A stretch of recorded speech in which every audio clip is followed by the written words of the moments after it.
Atomic mass पनि 1 हुन्छ है त। हाइड्रोजनको एटमिक नम्बर 1 हुन्छ, एटमिक नम्बर 1 हुन्छ।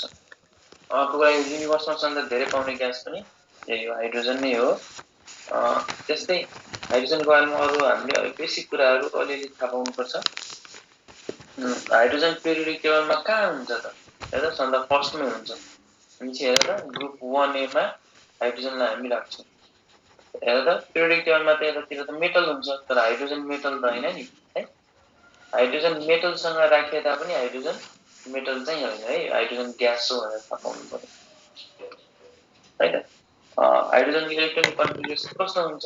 1s1 हुन्छ, है? यस्तो हुन्छ। किनभने यसमा इलेक्ट्रोन नै एउटा हुन्छ भनेर बुझ्नु पर्यो। हेर अब हाइड्रोजनको प्रिपरेसन कसरी गरिन्छ त ल्याबमा? है त? ल्याबमा हाइड्रोजनको प्रिपरेसन कसरी गरिन्छ? हेर त हामीले अलिकति इलेक्ट्रोकेमिकल सिरिज पनि थाहा पाउनुपर्छ है। Electrochemical series. हेर त इलेक्ट्रोकेमिकल सिरिज। इलेक्ट्रोकेमिकल सिरिजमा हामीले हेर त हामीले एउटा हैन हामी एउटा न्युमोनिक्स बनाउँछौं।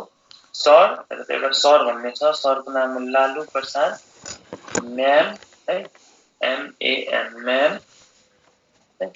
म्यामको नाम हो जिक्रोफेनी, त्यसपछि हाइड्रोजन, कपर, सिल्भर, गोल्ड। यो हाम्रो इलेक्ट्रोकेमिकल सिरिज हो। हेर त सर हुनुहुन्छ एकजना, सरको नाम सरबाट के हुँदैन, लालु प्रसाद। L भनेको लिथियम, P भनेको पोटासियम,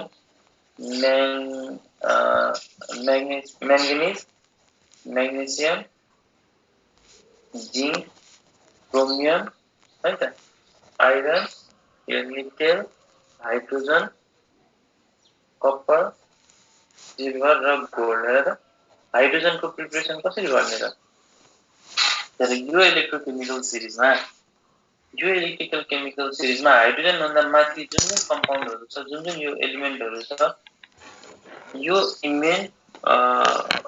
एलिमेन्टलाई हामीले कुनै एउटा हाइड्रोजन कन्टेनिङ एसिड हाइड्रा एसिडसँग रियाक्ट गर्यो भने यहाँ त हाइड्रोजन निस्किन्छ के। जस्तै हेर त यहाँ माथि के छ त, जिंक छ। हेर हामी के गर्नु पर्यो त, जिंकलाई कुनै एउटा एसिड हाइड्रोजन भएको एसिडसँग कम्बाइन गर्यो भने यो हाइड्रोजन के छ त, हाइड्रोजन त तल छ, इलेक्ट्रोकेमिकल सिरिजमा जिंक भन्दा तल छ, तर यहाँ हाइड्रोजन त अहिले सल्फेटसँग कम्बाइन फर्ममा छ।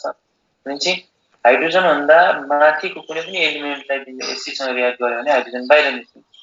त्यसैले जिंक सल्फेट प्लस हाइड्रोजन। त्यसरी हामीले हाइड्रोजन ग्यासको प्रिपरेसन गर्न सकिन्छ। भने चाहिँ कसरी गर्छौ? हाइड्रोजन भन्दा माथि कुनै पनि एलिमेन्ट ल्याऊ, त्यो एलिमेन्टलाई कुनै एउटा हाइड्रोजन कन्टेनिङ एसिडसँग कम्बाइन गर्यो भने त्यहाँबाट हामीले हाइड्रोजन निकाल्न सक्छौँ। हेर त यो एसिड डाइल्युट हुनु पर्यो के। डाइल्युट एसिड भयो भने बल्ल हाइड्रोजन निस्किन्छ। यदि यो डाइल्युट एसिडको ठाउँमा हामीले कङ्क एसिड युज गर्यो भने यहाँ हाइड्रोजन निस्किँदैन। हेर कङ्क एसिडले जहिले पनि SO2 ग्यास निकाल्छ। अनि चाहिँ यो चाहिँ डाइल्युट एसिड हुनु पर्यो, अनि बल्ल हाम्रो हाइड्रोजन बाहिर निस्किन्छ। यस्तै हेर त इक्जाम्पल सोडियम पनि, हेर त सोडियमलाई पनि वाटरसँग रियाक्ट गर्छ। सोडियम पनि कहाँ छ इलेक्ट्रोकेमिकल सिरिजमा? सोडियम पनि माथि नै हुन्छ के, हाइड्रोजन भन्दा माथि नै हुन्छ। यसले पनि यहाँबाट बाहिर हाइड्रोजन निकाल्दिन्छ। यसरी हामीले हाइड्रोजनको प्रिपरेसन गर्न सक्छौँ। त्यस्तै हेर सेकेन्ड नम्बरमा हामीले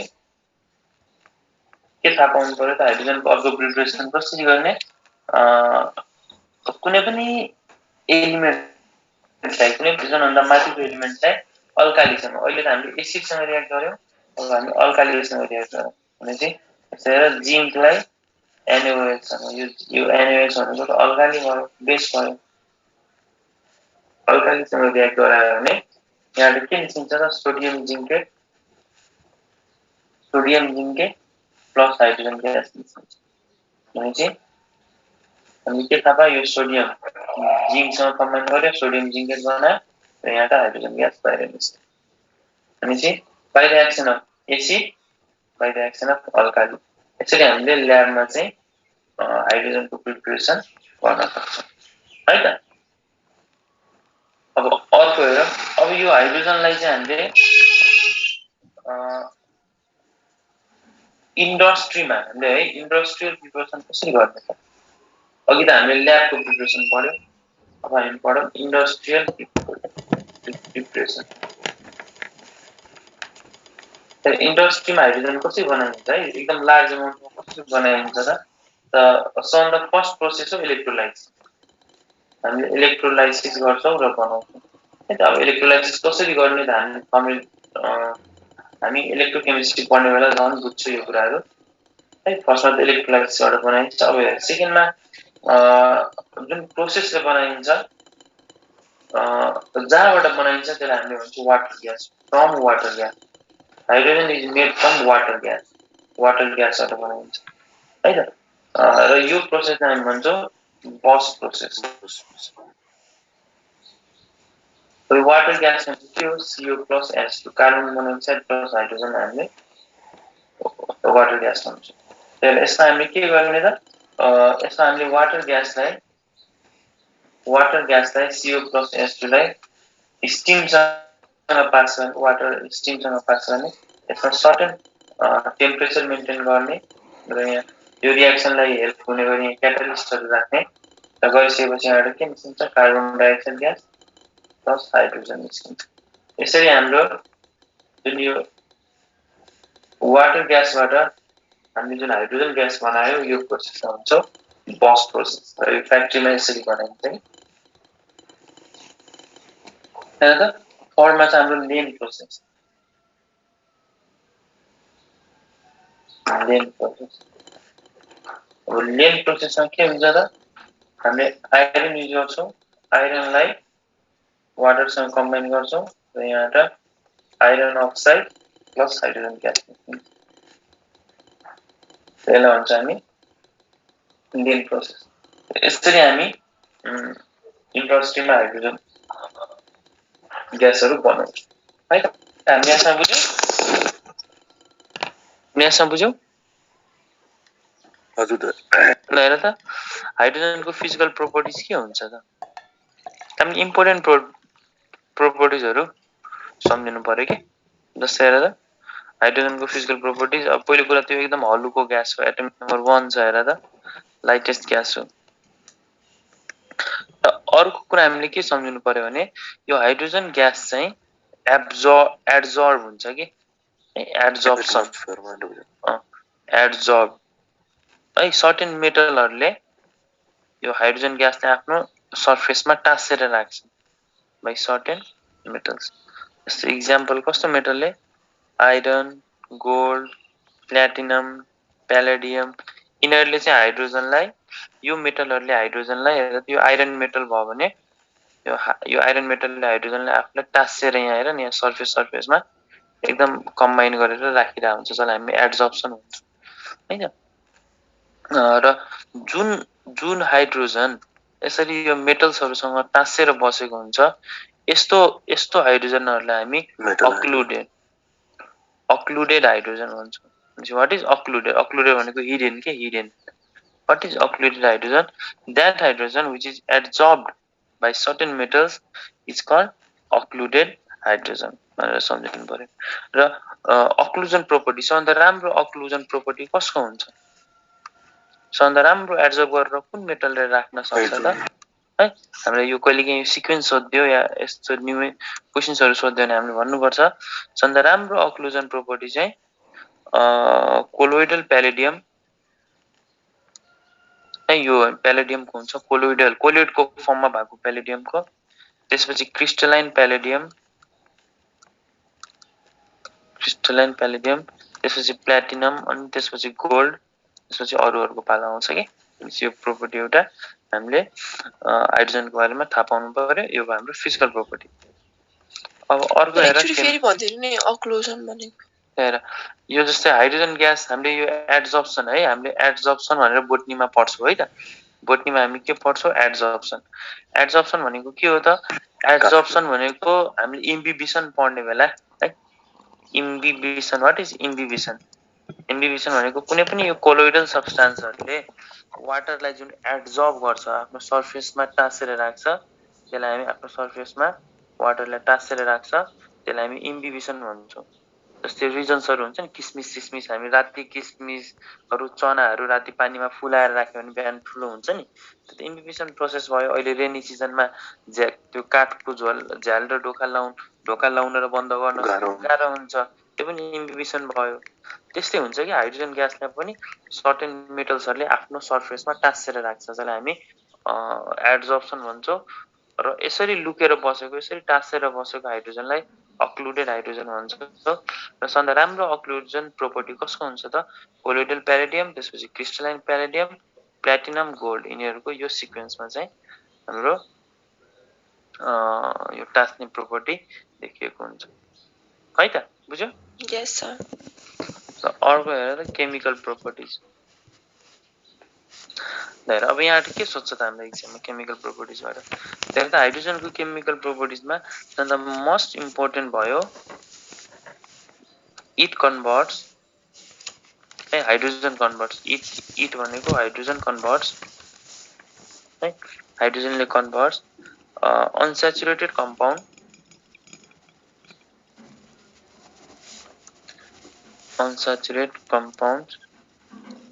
to saturated compound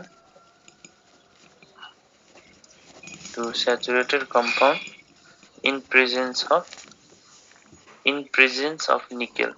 निकेल को प्रेजेन्स में ले के गर्छ त अनस्याचुरेटेड भनेको अल्किन र अल्काइन के सिंगल बोन्डहरु हैन डबल बोन्ड भएको अनस्याचुरेटेड है त यसले के गर्छ त डबल बोन्ड भएको कम्पाउन्डहरुलाई चाहिँ हाइड्रोजन ग्यासले निकल को प्रेजेन्स में के गर्छ त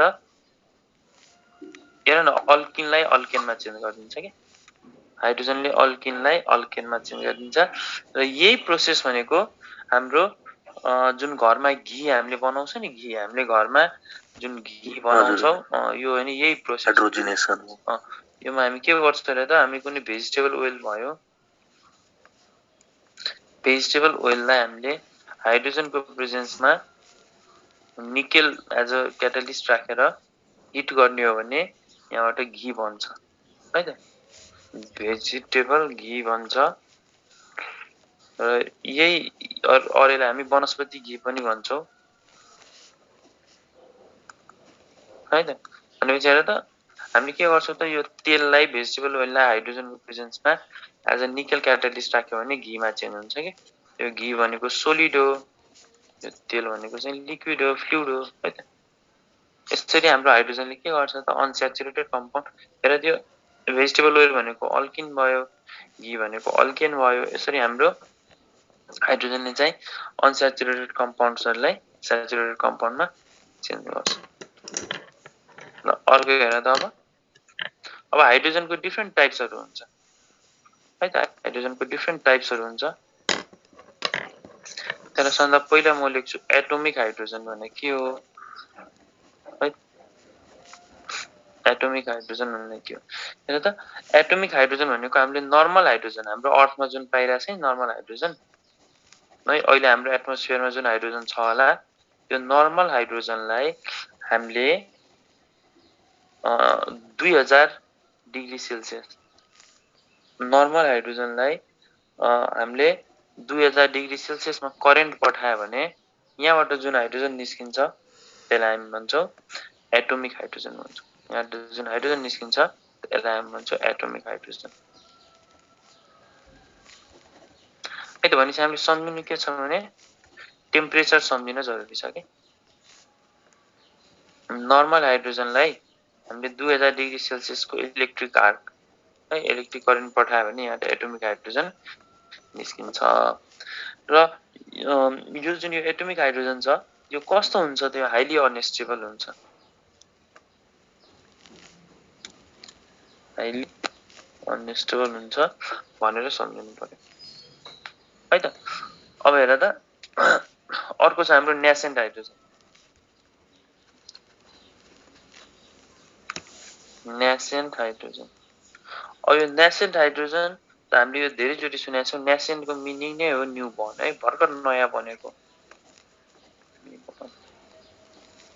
न्यू बर्न हाइड्रोजन भर्खर नयाँ बनेको हाइड्रोजनलाई हामीले नेसेन्ट हाइड्रोजन भन्छौँ र यो नेसेन्ट हाइड्रोजन भनेको it is more active, more reactive है त, more reactive than normal hydrogen के। हाम्रो एटमोस्फियरमा जुन नर्मल हाइड्रोजन छ नि, नर्मल मोलिकुलर हाइड्रोजन छ S2 भन्ने, यो नर्मल हाइड्रोजन त्योभन्दा यो बढी रिएक्टिभ हुन्छ नेसेन्ट हाइड्रोजन भनेर सम्झिनु पर्यो है। It is more reactive. त्यसपछि हाम्रो आउँछ थर्ड नम्बरमा है। थर्ड नम्बरमा हामी लेख्छौँ active hydrogen.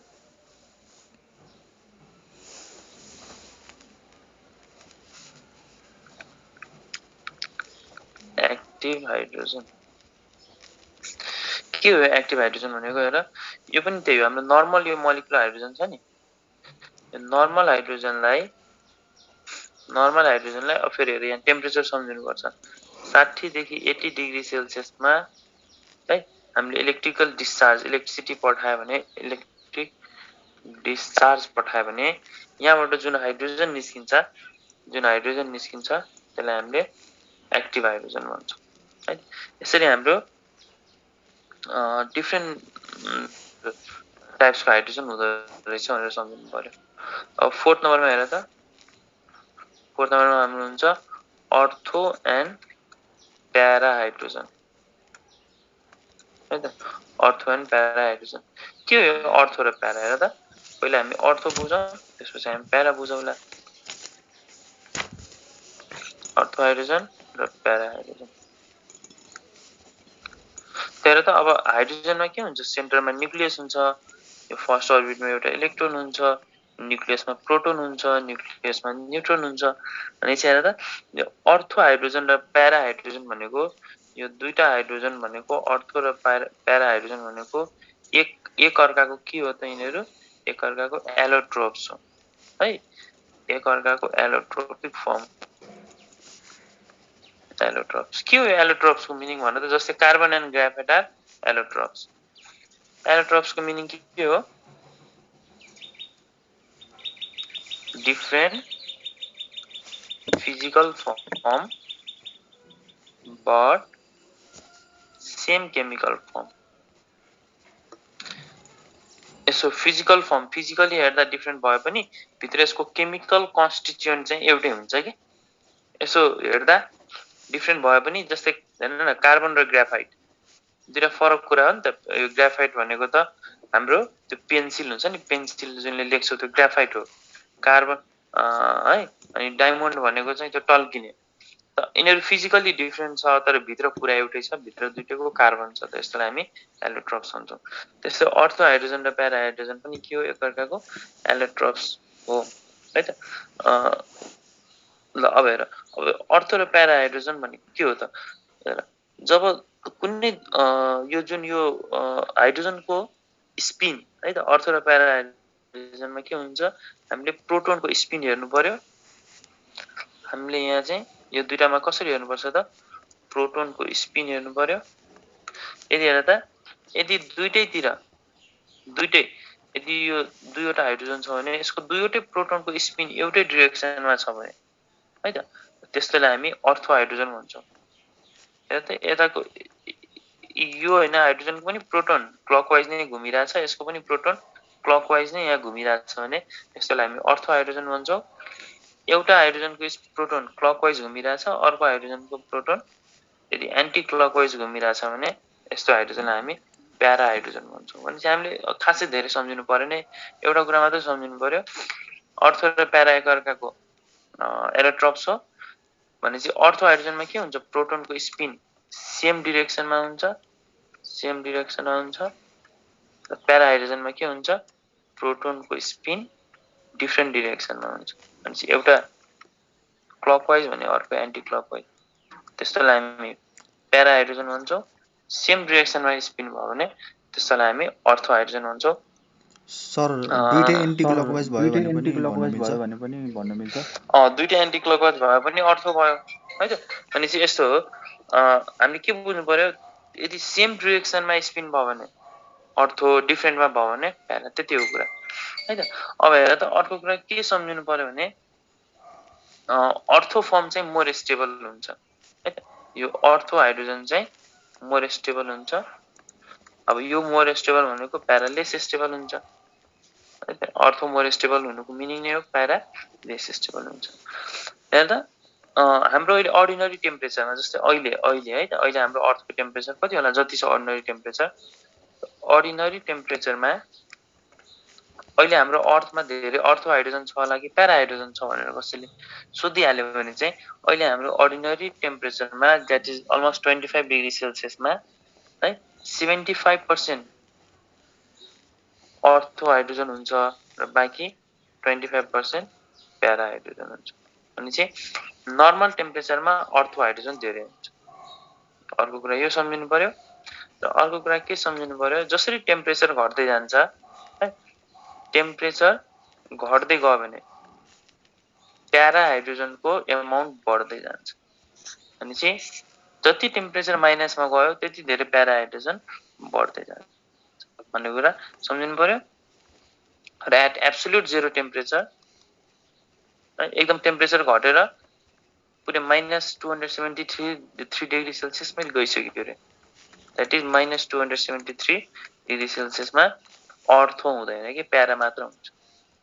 Para hydrogen only exist. अनि जति टेम्परेचर घट्दै जान्छ नि त्यति प्यारा बढ्दै जान्छ है त। यहाँसम्म हामीले बुझ्यौ। ल त टेम्परेचर घटाउँदै गयो भने प्यारा हाइड्रोजन बढ्दै जान्छ कि घट्दै जान्छ? बढ्छ। बढ्दै जान्छ है त। त्यति हो हामीले सम्झ्नुपर्ने। ल अब अर्को टपिक छ हामी लेखौँ आइसोटोप्स। ल लेखौँ। Recording stopped.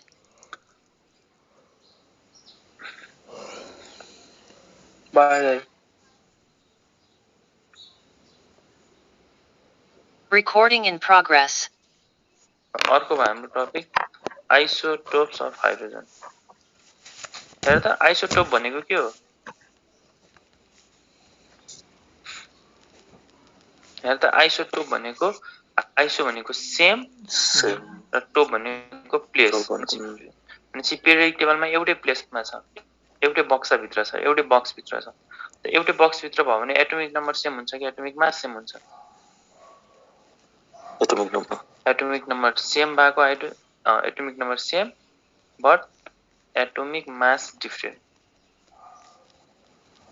यस्तो भयो भने यसलाई हामी आइसोटोप भन्छौँ। त्यसले गर्दा हाइड्रोजनको 3 वटा आइसोटोपिक फर्म हुन्छ। एउटालाई हामी हाइड्रोजन भन्छौँ है, अरूलाई हामी प्रोटियम पनि भन्छौँ, प्रोटियम। एउटालाई हामी ड्युटेरियम भन्छौँ र अर्कोलाई हामी ट्राइटियम भन्छौँ। ल हेर्दै त यो प्रोटियममा के हुन्छ त हाइड्रोजन, जसको एटोमिक नम्बर पनि 1 एटोमिक मास पनि 1। ड्युटेरियममा के हुन्छ एटोमिक नम्बर 1 एटोमिक मास 2। ट्राइटियममा के हुन्छ एटोमिक नम्बर 1 एटोमिक मास 3। यसलाई हामी ट्राइटियम भन्छौँ। तपाईहरुले त हामीले अस्ति पढाएको थियौ x भन्ने कुनै पनि एलिमेन्ट हो, z यसको एटोमिक नम्बर हो, a यसको एटोमिक मास हो। अनि यो एलिमेन्टमा कतिवटा प्रोटोन हुन्छ? यो एलिमेन्टमा कतिवटा प्रोटोन हुन्छ? एउटा। यो एलिमेन्टमा कतिवटा इलेक्ट्रोन हुन्छ? यो एलिमेन्टमा कतिवटा न्यूट्रोन हुन्छ? एउटा। भनेपछि प्रोटोन कतिवटा हुन्छ भने त्यो जति एटोमिक नम्बर जति एटोमिक नम्बर हुन्छ त्यति नै प्रोटोन, जति एटोमिक नम्बर हुन्छ त्यति नै इलेक्ट्रोन। र न्यूट्रोन कतिवटा हुन्छ? a - z। अब त त्यसो भए प्रोटोनमा कतिवटा, प्रोटियममा कतिवटा प्रोटोन हुन्छ? एउटा। कतिवटा इलेक्ट्रोन हुन्छ? एउटा। कतिवटा न्यूट्रोन हुन्छ? 0 है त, 1 - 1 0। तपाईहरुले त ड्युटेरियममा कतिवटा प्रोटोन हुन्छ? एउटा। इलेक्ट्रोन कतिवटा? एउटा। र न्यूट्रोन कतिवटा? एउटा। ल भन त ट्राइटियममा कतिवटा प्रोटोन? इलेक्ट्रोन कतिवटा? कतिवटा? दुईवटा।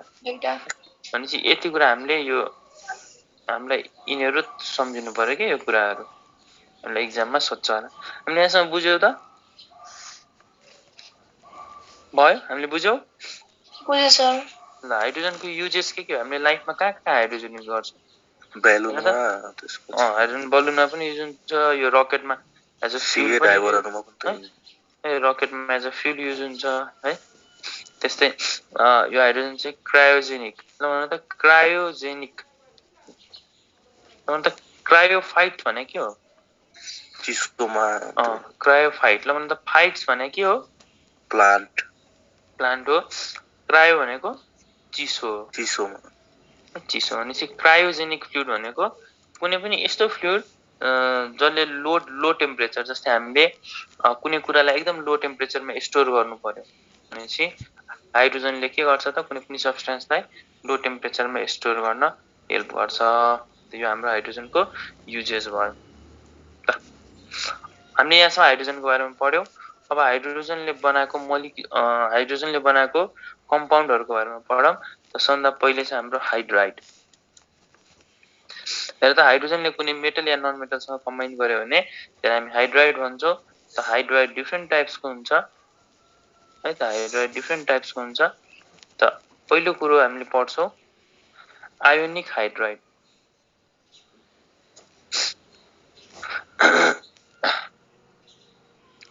Ionic hydride. यता आयोनिक हाइड्राइडलाई हामी आयोनिक हाइड्राइड भनेको कस्तो हो त भनेपछि यो पक्कै पनि कोभ्यालेन्ट होइन हो, आयोनिक हो। यो कोभ्यालेन्ट होइन आयोनिक। हेर त आयोनिक हाइड्राइड कति बेला बन्छ कसरी बन्छ हेर जब हाइड्रोजन कुनै मेटलसँग कम्बाइन गर्छ त्यसलाई हामी आयोनिक हाइड्राइड भन्छौं। जस्तै इक्जाम्पल सोडियम हाइड्राइड है पोटासियम हाइड्राइड लिथियम हाइड्राइड यिनीहरु हाम्रो रुबिडियम हाइड्राइड यिनीहरु सबै हाम्रो आयोनिक हाइड्राइड। ल भन त आयोनिक हाइड्राइडमा सोडियम बढी इलेक्ट्रोपोजिटिभ कि हाइड्रोजन बढी इलेक्ट्रोपोजिटिभ भन त सोडियम बढी इलेक्ट्रोपोजिटिभ हाइड्रोजन सोडियम बढी भनेपछि सोडियमको अक्सिडेसन नम्बर +1 त्यसो हाइड्रोजनको अक्सिडेसन नम्बर कति -1 पोटासियमको +1 भनेपछि हाइड्रोजनको -1 है। हामीलाई थाहा छ नि है अक्सिडेसन नेट कुनै पनि एउटा न्यूट्रल कम्पाउन्डको नेट अक्सिडेसन नम्बर 0 हुन्छ। सोडियमको +1 भयो भने त हाइड्रोजनको -1 हुनै पर्यो नि अनि पो यसको नेट 0 हुन्छ। हजुर भनेपछि हामीलाई कहिलेकाहीँ एक्जाममा सोध्छ आयोनिक हाइड्राइडमा हाइड्रोजनको अक्सिडेसन नम्बर कति हुन्छ भने हामीले -1 भन्नुपर्छ है। भनेपछि यसमा चाहिँ जुन हाइड्रोजन हुन्छ यो हाइड्राइडमा त्यसको अक्सिडेसन नम्बर -1 हुन्छ भनेर सम्झिनु पर्यो। ल बुझ्यौ यो बुझ्यौ हजुर। जस्तै हेर त यो क्याल्सियम हाइड्राइड CaS2 यो पनि आयोनिक हाइड्राइड हो कि हैन हजुर है। यो क्याल्सियम हाइड्राइड पनि हेर न एउटा मेटल छ अर्को हाइड्रोजन छ +2 मेटल र हाइड्रोजन भयो भने है यो पनि हाम्रो आयोनिक हाइड्राइड नै भयो। ल भन त क्याल्सियम हाइड्राइडको नेम यसको अर्को नेम के हो यसलाई हामी हाइड्रोलिथ है।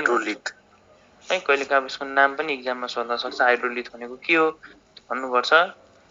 हाइड्रोलिथ भनेको त CaS2 हो। ल अर्को हाइड्राइडको एक्जाम्पल हेर त मोलिकुलर हाइड्राइड और हामीले यसलाई कोभ्यालेन्ट हाइड्राइड पनि भन्छौं। कोभ्यालेन्ट हाइड्राइड है त मोलिकुलर हाइड्राइड र कोभ्यालेन्ट हाइड्राइड। जस्तै हेर त अब यो मोलिकुलर हाइड्राइड र कोभ्यालेन्ट हाइड्राइड कति बेला बन्छ त हाइड्रोजनले यदि नन मेटलसँग कुनै पनि नन मेटलसँग कम्बाइन गर्यो भने त्यति बेला हाम्रो कोभ्यालेन्ट हाइड्राइड बन्छ। जस्तै हेर त हाइड्रोजनले नन मेटलसँग कम्बाइन गर्यो भने कोभ्यालेन्ट हाइड्राइड बन्छ। जस्तै इक्जाम्पल हेर अमोनिया है त्यस्तै फस्फिन त्यस्तै वाटर यिनीहरु सबै हाम्रो के हो हेर त हाइड्रोजनले नन मेटल त यहाँ नन मेटल पोजिटिभ कि मेटल पोजिटिभ मतलब हाइड्रोजन पोजिटिभ हुन्छ कि अमोनिया पोजिटिभ हुन्छ त हाइड्रोजन पोजिटिभ हुन्छ किनभने नन मेटललाई नेगेटिभ। हेर त यहाँ 3 वटा हाइड्रोजन छ भने 3 वटा प्लस त यहाँ 3 वटा माइनस। त्यसोभए हेर त 3 वटा प्लस है 3 वटा प्लस त हाइड्रोजनको पो 3 वटा प्लस अक्सिडेसन नम्बर त हामी जहिले पनि सिंगल एटमको निकाल्छौं। त्यसोभए त 3 वटा हाइड्रोजनको +3 भयो भने एउटा हाइड्रोजन कति हुन्छ -+1 हुन्छ। भनेपछि मोलिकुलर हाइड्राइडमा हाइड्रोजनको अक्सिडेसन नम्बर कति हुन्छ भन त +1 हुन्छ। सेम यहाँ हेर त वाटरमा पनि अक्सिजनको -2 हाइड्रोजनको +2 यसो दुईवटा हाइड्रोजनको पो +2 एउटा हाइड्रोजनको त +1 हो नि त। भनेपछि मोलिकुलर हाइड्राइडमा हाइड्रोजनको अक्सिडेसन नम्बर कति हुन्छ +1 हुन्छ। ल बुझ्या हो यहाँसम्म? हजुर त। ल थर्ड नम्बरमा हेर त मेटालिक हाइड्राइड।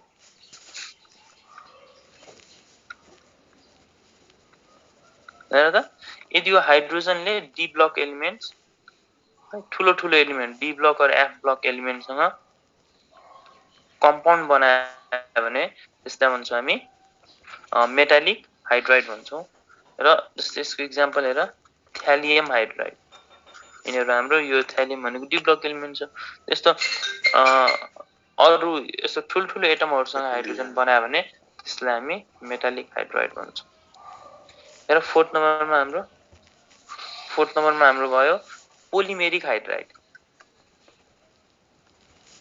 पोलिमेरिक हाइड्राइड हेर पोलिमर हुनु पर्यो। जस्तै हेर त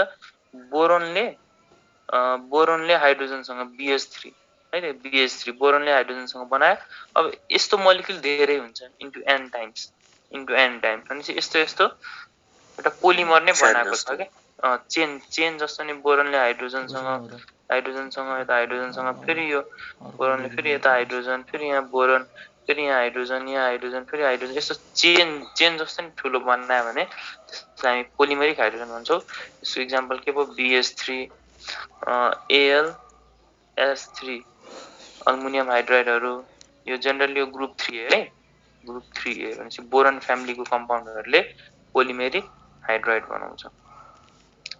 भनेपछि यो चारवटा टाइप भयो र एउटा टाइप म तल लेखिदिन्छु फिफ्थ चाहिँ जसलाई हामी भन्छौँ कम्प्लेक्स सल्ट।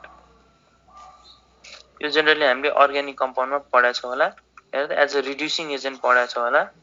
रिड्युसिङ एजेन्ट हामी LiAlH4 NaBH4 यो जुन हाइड्राइडहरू छ नि त्यसलाई हामी कम्प्लेक्स सल्ट हाइड्राइड भन्छौँ। यसरी हामीले डिफ्रेन्ट 5वटा टाइप अफ हाइड्राइड पढ्नुपर्छ, हामीले बुझ्नुपर्छ। ठिक छ हामीले यसमा बुझ्यौ त? सर यो कम्प्लेक्स सल्ट हाइड्राइड फेरि भनिदिनु न। Recording stopped. Complex salt hydride भने के पनि होइन है यो भनेको अर्ग्यानिक कम्पाउन्डमा जुन हामीले एज अ रिड्युसिङ एजेन्ट सुनेको छौ यो LiAlH4 NaBH4 यिनीहरू सुनेको छौ कि आज फर्स्ट टाइम सुनेको हो LiAlH4 NaBH4 हरू सुनेको छ है। त अर्ग्यानिक कम्पाउन्डमा यिनीहरू जेनरली हेर जस्तै हाम्रो अर्ग्यानिक कम्पाउन्डमा हामी अर्ग्यानिक केमिस्ट्रीमा पढ्ने बेला के पढ्छौँ त एउटा हामी अक्सिडेसन पढ्छौँ एउटा हामी रिडक्सन पढ्छौँ। अक्सिडेसन पढ्ने बेला हामी अक्सिडाइजिङ एजेन्ट युज गर्छौँ त्यो भनेको K2Cr2O7 KMNO4 रिडक्सन गर्ने बेला जहाँ पनि हामी यही त युज गर्छौँ LiLH4 NaBH4 हरू युज गर्छौँ। बुझ्यौ त? त यस्तो हाइड्राइड जुन चाहिँ मेटलहरूले बनायो हेर न कम्प्लेक्स स्ट्रक्चर देखाएको छैन अलिकति अरू सबमा दुईवटा छ यसमा तीनवटा हेर न 3वटा सेन्टर छ अलिकति कम्प्लेक्स स्ट्रक्चर जस्तो लागेन र त्यहाँ एउटा दुईटा 3वटा छ र त यस्तो अलिकति कम्प्लेक्स स्ट्रक्चर लाग्यो भने कम्प्लेक्स हाइड्राइड भयो त्यति हो कुरा। खासै गाह्रो छैन नि त। ल भनेपछि हामीले हाइड्राइडको बारेमा बुझ्यौ त? हामीले हाइड्राइडको बारेमा बुझ्यौ? बुझ्यो त।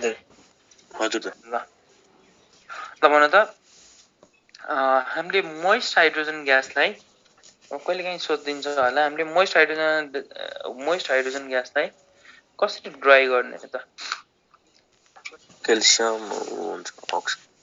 Recording in progress. हेर त हामीले कतै पनि मोइस्ट हाइड्रोजन ग्यास छ अरे भनेपछि यो हाइड्रोजन ग्याससँग वाटर मोलिक्युल एट्याच छ अरे। अब यहाँबाट मलाई वाटर बाहिर निकाल्नु पर्छ त यहाँबाट वाटर बाहिर निकाल्नलाई म के गर्छु त मोइस्ट हाइड्रोजन ग्यासबाट बाहिर निकाल्नलाई म यहाँ क्याल्सियम क्लोराइड और P2O5 युज गर्छु र यहाँबाट ड्राई हाइड्रोजन ग्यास बन्छ। भनेपछि हामीले इक्जाममा सोध्छ हाइड्रोजन ग्यासलाई ड्राई गर्नलाई कुन कम्पाउन्ड युज गरिन्छ त यो दुईटाको नाम सम्झिनु पर्यो क्याल्सियम क्लोराइड र फस्फोरस पेन्टाअक्साइड। यो दुईटा कम्पाउन्डले चाहिँ हाइड्रोजन ग्यासलाई ड्राई गर्ने काम गर्छ। बुझ्या हो?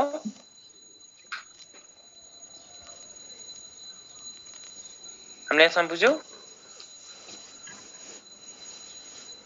हेलो ल त्यसो अक्साइड्स अफ हाइड्रोजन हेर त हाइड्रोजनको कतिवटा अक्साइड हुन्छ त धेरै हुन्छ होला हैन मोस्ट कमन हामी सुनिरहेको भन त एउटा अक्साइड एउटा वाटर हो अर्को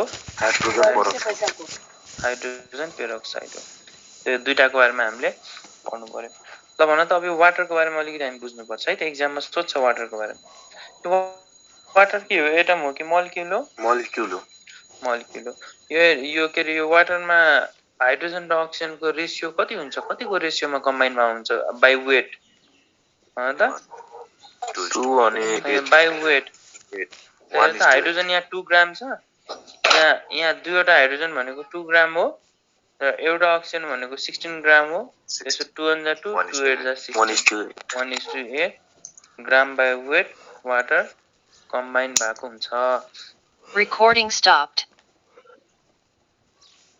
ल अब म हेर्छु को क्लासमा छौ के छ हाम्रो पढाइ भइराछ त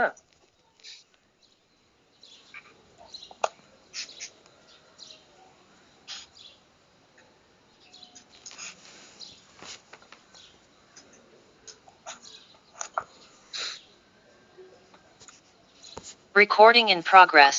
है त भनेपछि वाटर मोलिक्युलमा हाइड्रोजन र अक्सिजन कतिको रेशियोमा हुन्छ 1:8 को रेशियोमा हुन्छ है अलिकति डाटा टाइप क्वेशन सम्झनु पर्यो तब त वाटरको डाइलेक्ट्रिक कन्स्ट्यान्ट कति हुन्छ 85 है हेर त 1:8 छ नि यसले ठ्याक्क उल्टो गर्दिनु 81 हुन्छ है वाटरको डाइलेक्ट्रिक कन्स्ट्यान्ट कति हुन्छ 81 हुन्छ भनेर सम्झनु पर्यो अर्को कुरा हेर त वाटर सोलिड हो डाइलेक्ट्रिक कन्स्ट्यान्ट भनेको यस्तो हो के जस्तै यहाँ एउटा चार्ज छ यहाँ अर्को चार्ज छ है त यो दुईटा चार्जको बीचमा एयर छ यो दुईटा चार्जको बीचमा हावा छ रे त्यति बेला यो दुईटा चार्जको बीचको ल सुन त यो दुईटा चार्ज छ यो दुईटा चार्जको बीचमा हावा छ एयर छ भनेपछि यो दुईटा चार्जको बीचको जुन इलेक्ट्रोस्ट्याटिक फोर्स हुन्छ त्यो फोर्स कति हुन्छ त 1/4 पाइ epsilon q1 q2 by r² हुन्छ त यदि यो दुईटा चार्जको बीचको डिस्टेन्स r हो भने ए सर तर अब यो दुईटा चार्जको बीचमा एयर छैन रे वाटर छ भनेपछि यो दुईटाको चार्जको बीचमा सेम अघिको कन्डिसन हो तर वाटर छ रे भनेपछि यो दुईटा चार्जको बीचमा अघि एयरमा जति फोर्स लाग्थ्यो अहिले बीचमा पानी हाल्दा पनि उति नै फोर्स लाग्छ त लाग्दैन घट्छ हैन अरुले नभन न जसले बुझा छैन उले भन्ने भन त लाग्छ त्यति नै फोर्स लाग्दैन किनभने वाटरको डाइलेक्ट्रिक कन्स्ट्यान्ट धेरै हुन्छ है त्यति बेला फोर्सको फर्मुला केमा चेन्ज हुन्छ 1/4 पाइ एप्सिलन हेर त यो एप्सिलन नट भनेको त एयरको डाइलेक्ट्रिक कन्स्ट्यान्ट हो अब यहाँ हामी यो वाटरको डाइलेक्ट्रिक कन्स्ट्यान्ट राख्नु पर्यो q1 q2 by r² भनेपछि त यो पक्कै पनि वाटरको डाइलेक्ट्रिक कन्स्ट्यान्ट धेरै हुन्छ धेरै भएपछि फोर्स थोरै हुन्छ भनेपछि हेर त तिमी र तिम्रो साथीको बीचमा हावा छ भने तिमीलाई त्यो साथीलाई हेर्न गाह्रो भएन तर बीचमा अरु नै कोही छ भने तिमीलाई अलिकति उले प्रब्लम गर्दिन्छ तिम्रो बीचको एट्र्याक्टिभ फोर्स पनि कम हुन्छ भनेर बुझ्नु पर्यो के अनि डाइलेक्ट्रिक कन्स्ट्यान्ट भनेको दुईटा चार्जलाई यदि पानीले सेपरेट गर्यो भने पानीको डाइलेक्ट्रिक कन्स्ट्यान्ट धेरै हुन्छ त्यही भएर फोर्स बिट्विन द चार्ज थोरै हुन्छ बुझ्या हो यस सर अनि हेर त वाटरको डाइलेक्ट्रिक कन्स्ट्यान्ट 81 हुन्छ भन त वाटर सोलिड हो कि लिक्विड हो मोस्ट अफ द केसमा वाटर सोलिड स्टेटमा हुन्छ कि लिक्विड स्टेटमा हुन्छ किन वाटर लिक्विड स्टेटमा हुन्छ ड्यु टु हाइड्रोजन बन्डिङको कारणले वाटर लिक्विड स्टेटमा हुन्छ है अर्को हेर त वाटरको स्ट्रक्चर कस्तो हुन्छ हेर त वाटरको स्ट्रक्चर यस्तो हुन्छ H2O वाटरको बाक हावा यसलाई के भन्छौ भी शेप भन्छौ अर एंगुलर शेप भन्छौ हजुर वाटरको स्ट्रक्चर हेर न भी जस्तो छैन भी जस्तो एंगुलर शेप हुन्छ है यहाँ दुईटा लोन पेयर छ वाटरको स्ट्रक्चर कस्तो हुन्छ V shape or angular shape वाटरको बोन्ड एंगल कति हुन्छ ल भन त वाटरको हाइब्रिडाइजेसन कति हुन्छ वाटरको हाइब्रिडाइजेसन कति हुन्छ sp3 हुन्छ है कसरी हाइब्रिडाइजेसन निकाल्ने त हामीले फिजिकल केमिस्ट्री सेक्सनमा पढिसक्यौ हेर त वाटरको बोन्ड एंगल कति हुन्छ 104.5 डिग्री हुन्छ है नर्मली sp3 हाइब्रिडाइजेसन छ भने 109 डिग्री हुनुपर्ने तर वाटरको सिन्स यहाँ दुईवटा लोन पेयर छ र यो लोन पेयरको बिचमा रिपल्सन हुन्छ बोन्ड एंगल घटेर जान्छ घटेर 104.5 डिग्रीमा बस्छ र हामीलाई एक्जाममा सोधेको थियो एकचोटी वाटरको डाइपोल मोमेन्ट कति हुन्छ 1.84 डाइपोल है वाटरको डाइपोल मोमेन्ट कति हुन्छ त 1.84 or 85 डिवाई भनेर सम्झिनु है डाइपोल मोमेन्टको युनिट के हो डिवाई भनेपछि यति कुरा हामीले वाटरको बारेमा थाहा पाउनु पर्यो है यो डाटाहरु हामीले सोध्छ एक्जाममा यो गरेर एकचोटी हामीलाई यो सोधेको थियो मेरो यो रङ मैले एक्जाम दिने बेला रङ भएको थियो मेरो यो भनेपछि यस्तो डाटाहरु पनि सम्झिनु पर्ने रहेछ के वाटरको बारेमा बुझ्यौ त सर डाइपोल मोमेन्ट थोरै भनिदिनु न डाइपोल मोमेन्ट भनेको के हो त अब हेर अब हाम्रो अर्ग्यानिकमा हामीले पढेनौ डाइपोल मोमेन्ट Recording stopped. हामीले अर्ग्यानिक पढ्ने बेला हामीले डाइपोल मोमेन्ट पढेनौ खै सर हामीले डाइपोल मोमेन्ट कसरी निकाल्नेहरु पढेनौ सिसको बडी डाइपोल मोमेन्ट हुन्छ कि ट्रान्सको बडी हुन्छ यस्तो कुराहरु पढेनौ अर्ग्यानिकमा सरले पढाउनु भएन पढे होला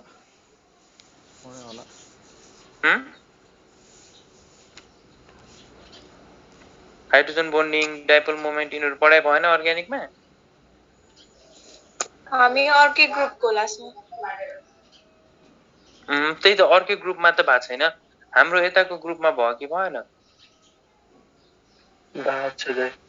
भाइ छ है भनेपछि यो डाइपोल मोमेन्ट पढाउन फेरि 1 घण्टा लाग्छ त के हो यो डाइपोल मोमेन्ट जस्तै हेर त वाटर चाहिँ OHH वाटर यस्तो छ तर त केमिस्ट्रीमा जहिले पनि डाइपोल मोमेन्ट पोजिटिभ चार्ज देखि नेगेटिभ चार्ज तिर हुन्छ र डाइपोल मोमेन्ट हामी कसरी निकाल्छौं μ = चार्ज टाइम्स डिस्टेन्स है डाइपोल मोमेन्ट भेक्टर क्वान्टिटी हो र केमिस्ट्रीमा यसको डाइरेक्सन पोजिटिभ चार्ज देखि नेगेटिभ चार्ज हुन्छ तर फिजिक्स पढ्ने बेला यसको डाइरेक्सन नेगेटिभ देखि पोजिटिभ हुन्छ तर त यहाँ अक्सिजन र हाइड्रोजनमा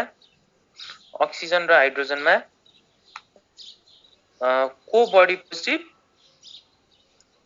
अक्सिजन र हाइड्रोजनमा को बडी पोजिटिभ हाइड्रोजन भनेपछि यसको डाइपोल मोमेन्टको डाइरेक्सन यता भयो हेर यहाँ पनि अर्को हाइड्रोजन छ है त हेर यो दुईटामा को बडी पोजिटिभ हाइड्रोजन ल भन त यो दुईटामा को बडी पोजिटिभ हाइड्रोजन भनेपछि डाइपोल मोमेन्टको डाइरेक्सन यता भयो त since dipole moment vector quantity हो हेर त एउटा भेक्टर यता छ एउटा भेक्टर यता छ यसको रिजल्टिङ डाइपोल मोमेन्ट हामी कसरी निकाल्छौं त μ1 भेक्टर प्लस सपोज यो μ1 हो यो μ2 हो त μ2 vector plus 2 times μ1 μ2 times cos theta यो थीटा भनेको दुईटा भेक्टरको बीचको एंगल भयो अब यसको भ्यालु सबै राख्यो भने फाइनली हामीले एउटा भ्यालु आउँछ यो μ को भ्यालु त्यो आयो हाम्रो 1.85 डिवाइड यसरी हामी डाइपोल मोमेन्ट निकाल्छौं त यो निकाल्न हामीले जरुरी छैन के अलिकति डाइपोल मोमेन्ट कसको हुन्छ सिसको बडी हुन्छ कि ट्रान्सको बडी हुन्छ है त यस्तो कुराहरु बुझ्नु पर्छ त्यो हामी अर्ग्यानिकमा पढाइ हुन्छ अर्ग्यानिकमा पढ्यौ त डाइपोल मोमेन्ट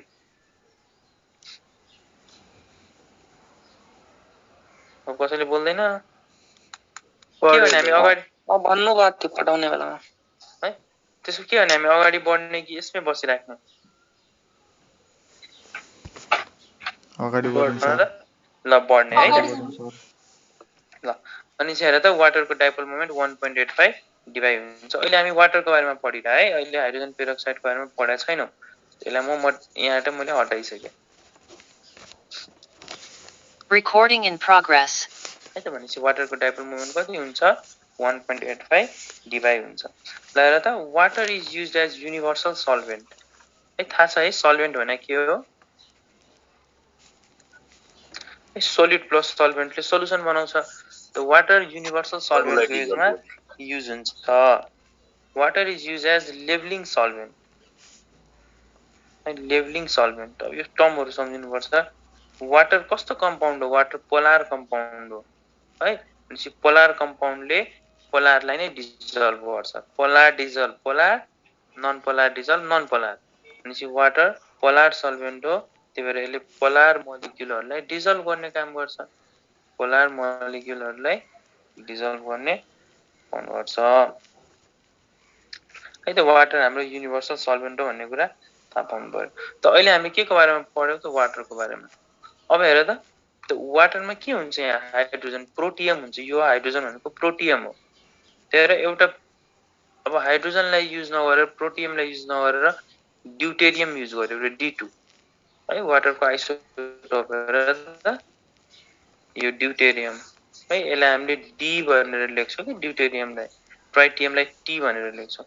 त अब हामी अघि हामीले यो वाटर H2O पढ्यौँ। अब हामी D2O को बारेमा पढौँ है त। यसलाई भन्छ हामी D2O, ड्युटेरियम अक्साइड। यसलाई भन्छ हामी ड्युटेरियम अक्साइड। हेर त D2O लाई हामी के भन्छौँ? हेभी वाटर पनि भन्छौँ। It is also called heavy water. अर्को कुरा के बुझ्नु पर्यो भने यो ड्युटेरियममा यसको युज का, अब हेर यसमा अरु कुरा अब छोड्यो। अब यसको युज, यो हेभी वाटरको युज कहाँ हुन्छ भने त भन, हामीले न्युक्लियर फिजिक्समा पढेको थियौ। It is use as moderator है। त्यो हाई स्पिड इलेक्ट्रोनलाई स्लो गर्नलाई, to slow down high speed electrons. High speed electrons हामीले ड्युटेरियम युज गर्छौँ, ड्युटेरियम अक्साइड युज गर्छौँ। कहाँ? न्युक्लियर फिजिक्स है, न्युक्लियर रियाक्टरमा है त। यति कुरा हामीले। त्यस्तै यो क्यान्सरको बारेमा, क्यान्सर इन मेडिकल साइन्समा हामीले कुनै पनि क्यान्सरको बारेमा हामीले स्टडी गर्नु पर्यो भनेपछि त्यो टिस्यु, क्यान्सरस टिस्युको बारेमा स्टडी गर्नलाई पनि हामीले deuterium oxide heavy water use गर्छौँ। त यो भयो हाम्रो ड्युटेरियम अक्साइडको बारेमा केही कुराहरू भयो जुन हामीलाई एक्जाममा सोधिसकेको छ यो पोइन्टहरुबाट। अब हेर, हामी अहिले वाटरमै छौँ, हाइड्रोजन पेरोक्साइडमा गएको छैन। त्यही त वाटर दुईवटा टाइप्सको हुन्छ on the basis of hardness. On the basis of hardness water दुईवटा टाइपको हुन्छ। एउटा हुन्छ हार्ड वाटर, एउटा हुन्छ सफ्ट वाटर। हार्ड वाटर र सफ्ट वाटर। देखाएको छ वाटर के लेख्नु टिस्यु अगाडि? क्यान्सर है त। एउटा हुन्छ हार्ड वाटर र अर्को हुन्छ सफ्ट वाटर। ल भन त यो हार्ड वाटर र सफ्ट वाटर, ल भन त यो तिमीले छाम वाटरलाई, यो हार्ड वाटर र सफ्ट वाटर छामेर देखाछौ कि हातले फिल इन गराछौ?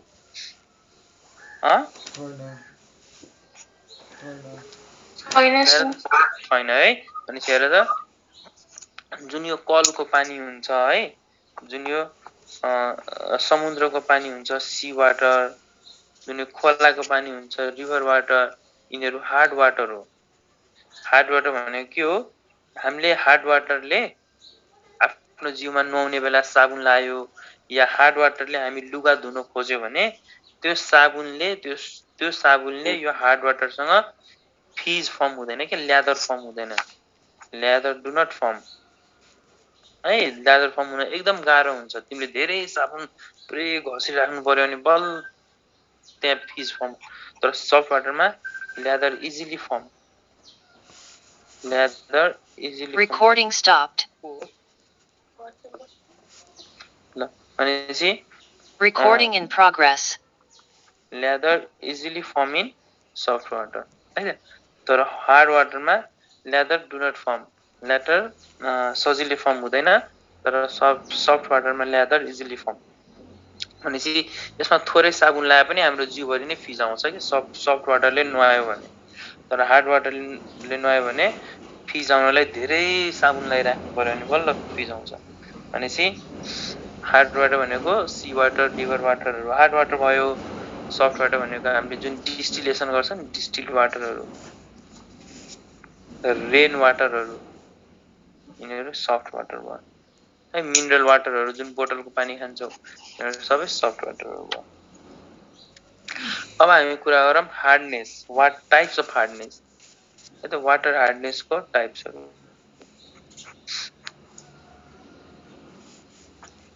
हेर त। Water type of hardness of water हामीले दुईवटा टाइप्सको पाउनुपर्छ। एउटा पर्मानेन्ट हार्डनेस र अर्को टेम्पोररी हार्डनेस। टेम्पोररी हार्डनेस र अर्को पर्मानेन्ट हार्डनेस है। टेम्पोररी हार्डनेस र पर्मानेन्ट हार्डनेस। टेम्पोररी हार्डनेस भनेको के हो त? यदि त्यो type of hardness of water है, हाम्रो टपिक के हो? Type of hardness of water. Temporary hardness भनेको के हो त? यो किन हुन्छ त टेम्पोररी हार्डनेस? त्यो पानीमा यदि क्याल्सियम र म्याग्नेसियमको बाइकार्बोनेट सल्ट छ, क्याल्सियम और म्याग्नेसियमको बाइकार्बोनेट सल्ट छ भने यसलाई हामी टेम्पोररी हार्डनेस भन्छौँ। जस्तै क्याल्सियम कार्बोनेट छ है, क्याल्सियम बाइकार्बोनेट, म्याग्नेसियम बाइकार्बोनेट छ, त्यो पानी भित्र यदि क्याल्सियम र म्याग्नेसियमको बाइकार्बोनेट छ भने यसलाई हामी टेम्पोररी हार्डनेस। त्यसलाई किन टेम्पोररी भन्यौ त? यो हार्डनेस धेरै बेरसम्म बस्दैन कि। तिमी यो त्यो पानीलाई अलिकति पनि हिट गर्दियौ, यो पानीलाई अलिकति पनि तिमीले हिट गर्दियौ भने यसको हार्डनेस हराएर जान्छ कि, यसको हार्डनेस हराएर जान्छ। अनि चाहिँ टेम्पोररी हार्डनेस किन हुन्छ त? यदि त्यो पानीमा क्याल्सियम र म्याग्नेसियमको बाइकार्बोनेट छ भने मात्र टेम्पोररी हार्डनेस हुन्छ। भन त पानीमा क्याल्सियम कार्बोनेट छ अरे, अब यसले क्याल्सियम कार्बोनेटले हार्डनेस गराउँछ? कुनै पानीमा क्याल्सियम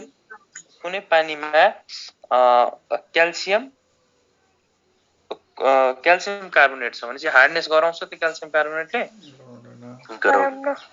गराउँदैन है।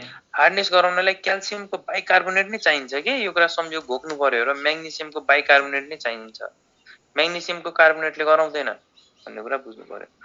अर्को छ हेर त temporary hardness, permanent hardness. Permanent हार्डनेसमा के हुन्छ? त्यो पानीभित्र क्याल्सियम र म्याग्नेसियमको क्लोराइड र सल्फेट, यो दुईटा कुरा छ भने चाहिँ त्यो पानीमा पर्मानेन्ट हार्डनेस हुन्छ। त्यो पानी धेरै समयको लागि हार्ड बस्छ। जति हिट है, हिटले त्यति त्यो सिम्पली हिट गर्यो भने यसको हार्डनेस जाँदैन। अनि चाहिँ त क्याल्सियम र म्याग्नेसियमको क्लोराइड भनेपछि क्याल्सियम क्लोराइड, म्याग्नेसियम क्लोराइड, हेर त क्याल्सियम र म्याग्नेसियमको सल्फेट, क्याल्सियम सल्फेट र म्याग्नेसियम सल्फेट। यदि त्यो पानीभित्र यो चारवटा सल्ट छ भने यो सल्टले त्यो पानीलाई पर्मानेन्ट हार्डनेस गराउँछ है त। यो भयो हाम्रो टेम्पोररी हार्डनेस र पर्मानेन्ट हार्डनेसको बारेमा। तर त्यो टेम्पोररी हार्डनेस किन भन्यो? त्यसलाई अलिकति हिट गरे पनि यो क्याल्सियम कार्बोनेटमा चेन्ज भइदिन्छ कि, calcium bicarbonate changes to calcium carbonate plus CO2 plus H2 है त। यसलाई पनि हिट गर्यो भने यो पनि magnesium carbonate plus CO2 plus H2 मा चेन्ज हुन्छ। भनेपछि अब त बाइकार्बोनेट भन्ने कुरा जसले हार्डनेस गराइरहेको थियो त्यो त अब छैन नि त, त्यो पानीमा छैन। त्यो बाइकार्बोनेट क्याल्सियम कार्बोनेटमा चेन्ज भइसक्यो भनेपछि हार्डनेस रिमुभ भइसक्यो। यो हिट गर्यो भने हार्डनेस के हुन्छ? रिमुभ अफ हार्डनेस, हार्डनेस हराएर जान्छ। तर त यसलाई किन टेम्पोररी हार्डनेस भन्यो?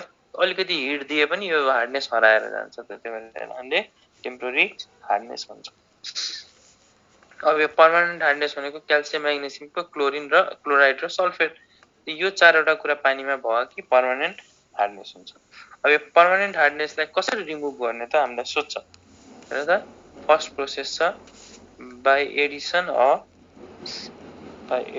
अफ वासिङ सोडा भनेपछि Na2CO3 लाई हामी वासिङ सोडा भन्छौँ है।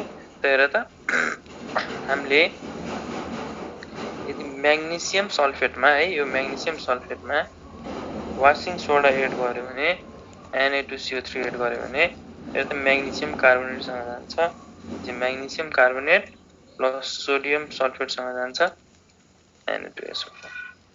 भनेपछि यहाँ के भयो त? हेर त्यहाँ के भयो? हामीले Na2CO3 एड गर्यौं भनेपछि जुन म्याग्नेसियम सल्फेट जसले हार्डनेस गराइरहेको थियो अब यो सोडियम सल्फेटमा चेन्ज भयो। त हार्डनेस त सोडियम सल्फेटले गराउँदैन नि त, म्याग्नेसियम कार्बोनेटले हार्डनेस गराउँदैन नि त। म्याग्नेसियम सल्फेटले पो गराउँछ, म्याग्नेसियम क्लोराइडले पो गराउँछ, सोडियम सल्फेटले गराउँदैन नि त।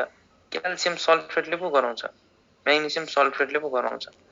अनि चाहिँ यसरी तिमीले वासिङ सोडा एड गर्यो भने हार्डनेस रिमुभ हुन्छ यसलाई हामी रिमुभल अफ टेम्पोररी हार्डनेस त्यसरी तिमीले यहाँ पनि तिमीले वासिङ सोडा एड गर्न सक्छौ के दिस इज जस्ट यो पर्मानेन्ट हार्डनेस रिमुभ गर्ने एउटा प्रोसेस के भयो त by addition of washing soda बुझ्यौ हो हामीले बुझ्यौ यो हार्डनेस कसरी रिमुभ गर्ने Yes, sir. यो पर्मानेन्ट हार्डनेसको बारेमा हामीले पढिरहेछौँ अहिले है पर्मानेन्ट हार्डनेस कसरी रिमुभ गर्ने फर्स्ट प्रोसेस भयो by addition of sodium bicarbonate अब सेकेन्ड प्रोसेसलाई भन्छ हामी क्याल्गन प्रोसेस भन्छ हेर्दा यसको प्रिन्सिपल के हो त क्याल्गन प्रोसेसको it involves formation of soluble complex है क्याल्गनको मिनिङ के हो त क्याल्गनको मिनिङ हो sodium hexa metaphosphate sodium hexa metaphosphate यसको फर्मुला के हो र त Na2 Na4 PO3 होल 6 यसलाई भन्छ हामी क्याल्गन यसकै नाम हो क्याल्गन के सोडियम हेक्सा र त्यहाँ कतिवटा हेर त कतिवटा सोडियम छ र कतिवटा मेटाफस्फेट छ 6 वटा छ त्यो हेक्सा मेटाफस्फेट सोडियम हेक्सा मेटाफस्फेट जसलाई हामी क्याल्गन भन्छौँ त्यो क्याल्गन प्रोसेसले के हुन्छ हार्डनेस रिमुभ हुन्छ जस्तै क्याल्सियम सल्फेट छ है त यहाँ अब हार्ड वाटरमा हाम्रो क्याल्सियम सल्फेट छ अब हेर अब क्याल्सियम सल्फेट छ अब हामी के गर्न सक्छौँ यो क्याल्सियम सल्फेटलाई यो क्याल्गनसँग मिक्स गरौँ हामीले क्याल्सियम सल्फेटलाई क्याल्गनसँग मिक्स गर्यो भने हेर त यो क्याल्सियम सल्फेटले गर्दा हार्डनेस भइरहेको छ अब यसलाई यो क्याल्गनले यहाँबाट यो क्याल्सियमलाई रिमुभ गराइदिन्छ कि क्याल्सियमको यो क्याल्सियम र सल्फेटको बिच यसको पोजिसन नै चेन्ज गराइदिन्छ भनेपछि फाइनली हाम्रो के हुन्छ हेर त Na2 यो Na4 को ठाउँमा हेर त Na4 को ठाउँमा यहाँ क्याल्सियम आइदिन्छ र हेक्सा फस्फेट जस्ताको त्यस्तै र बाँकी कुराहरू NaSO4 फेरि बाहिर निस्किन्छ भनेपछि हेर त यहाँ के भयो त क्याल्सियम सल्फेट जसले हार्डनेस गराइरहेको थियो त्यो क्याल्सियम सल्फेट यो क्याल्गनको प्रेजेन्समा यो क्याल्सियम यहाँ क्याल्गन भित्र हेर न यहाँबाट सोडियम रिप्लेस भएर बाहिर गइसक्यो त बाहिर गइसक्यो र यो क्याल्सियम चाहिँ यहाँ भित्र आइसक्यो अब यहाँ हार्डनेस गराउने कुरा केही पनि छैन नि त हार्डनेस गराउने त्यो चारवटा कुरा हो यो चारवटा सबै यहाँबाट रिमुभ भइसक्यो क्याल्सियम भित्र आइसक्यो र क्याल्सियम भित्र आइसक्यो भनेपछि यसरी हाम्रो हार्डनेस रिमुभ हुन्छ र यो जुन यो कम्पाउन्ड फर्म भयो यसलाई हामी सोलुबल कम्प्लेक्स भन्छौँ र यसरी हाम्रो हार्डनेस रिमुभ हुँदो रहेछ क्याल्गन प्रोसेसबाट बुझ्या हो यो बुझ्या हो बुझे सर हेर त पर्मोटिट मेथड यो मेथडले पनि हाइड्रोजन के अरे यो के अरे हार्डनेस रिप्लेस हुन्छ र पर्मोटिटलाई हामी के भन्छौँ it is also call artificial zeolite पनि भन्छौँ र यो पर्मोटिटको अर्को नाम के हो त permutit is also call sodium aluminium अर्थोसिलिकेट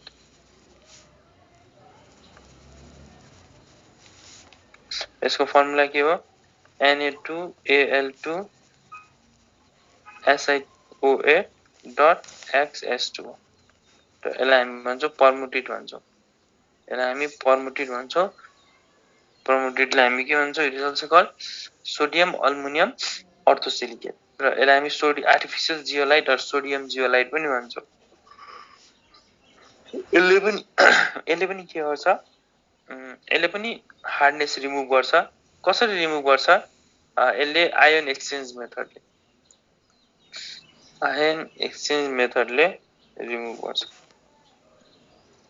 भनेपछि यसले क्याल्सियम र म्याग्नेसियम आयन्सहरूलाई सोडियम आयनसँग एक्सचेन्ज गराइदिन्छ कि जस्तै हेर त सर त्यो मोलिकुलर फर्मुला फेरि भनिदिनु न एकचोटि यो हजुर हेर त सोडियम अल्युमिनियम अर्थोसिलिकेट त सोडियम अल्युमिनियम अर्थोसिलिकेट है भनेपछि Na2Al2Si2OH डट XS2 यसलाई हामी सोडियम अल्युमिनियम अर्थोसिलिकेट भन्छौँ है त र यसले हार्डनेस कसरी रिमुभ गर्छ आयन एक्स हामीले सोध्छ this permutit method is based on ion exchange method calgon process is based on formation of soluble complex भनेर सोध्छ त आयन एक्सचेन्जले के गर्छ र त कुनै क्याल्सियम सल्फेट भन्ने कुनै एउटा कम्पाउन्ड छ जसले हार्डनेस गराइरहेछ यसमा हामीले यो परमुटेड भन्ने Na2Al2Si2A राख्यो भने यो क्याल्सियम यो आयन यता आइदिन्छ र सोडियम आयन चाहिँ यता गइदिन्छ कि भनेपछि Na2SO4 प्लस यो क्याल्सियम भित्र आइदिन्छ Na2Al2Si2OH यसमा के भयो आयन एक्सचेन्ज भयो है यसमा सोलुबल कम्प्लेक्स बन्दैन यसमा आयन एक्सचेन्ज मेथडले चाहिँ हाम्रो हार्डनेस रिमुभ हुन्छ र क्याल्सियम यहाँ आइदियो परमुटेडसँग सोडियम भनेपछि यसमा के भयो त क्याल्सियम र म्याग्नेसियम आयन चाहिँ सोडियम आयनसँग एक्सचेन्ज भइदिन्छ र एक्सचेन्ज भएर हार्डनेस रिमुभ हुन्छ यसलाई हामी permutit method of removal of hardness भन्छ है त बुझ्यो त Recording stopped. हामीले बुझायो हो परमुटेड मेथड के हो कम्पाउन्डको नाम भन्नु त्यो प्लस के क्याल्सियम एल्युमिनियमहरु